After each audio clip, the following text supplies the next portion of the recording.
Madam, বাচ্চাটা দুদিন ধরে না খেয়ে রয়েছে, কিছু দেন না। ঠিক আছে, এই নাও। ধন্যবাদ ম্যাডাম।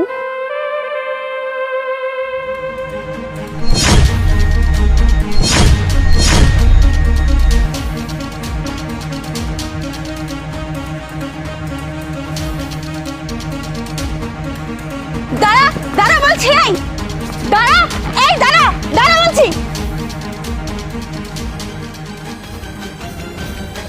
বস, এই যে আজকে টাকা ধরেন। কিরে আজকে এত কম টাকা কে? হ্যাঁ বস, এটা সহজ নাকি? মানুষ টাকা দিতে চায় না, বুঝলেন না? আজকে কয় টাকায় হয়েছে? টাকা দেয় না মানে? তুই কিন্তু প্রত্যেকদিন 9-6 করতেছিস। শোন, তুই যদি বেশি করে টাকা দিতে পারিস তাহলেই তোর কাছে বাচ্চা রাখবো, না হলে কিন্তু আমি অন্য কারোর কাছে দিয়ে দিব, বুঝতে পারছিস? না না, বাচ্চা অন্য কারো কাছে দেওয়া লাগবে না, আমি এখন থেকে বেশি করে টাকা দেবো। আচ্ছা ঠিক আছে ঠিক আছে। আর একটা কথা শোন, দিন দিন কিন্তু বাচ্চাদের খরচ বেড়ে যাচ্ছে, বুঝতে পারছিস? ঠিক মতো টাকা না দিতে পারলে তোর কিন্তু খবর আছে। আচ্ছা ঠিক আছে। আচ্ছা যা।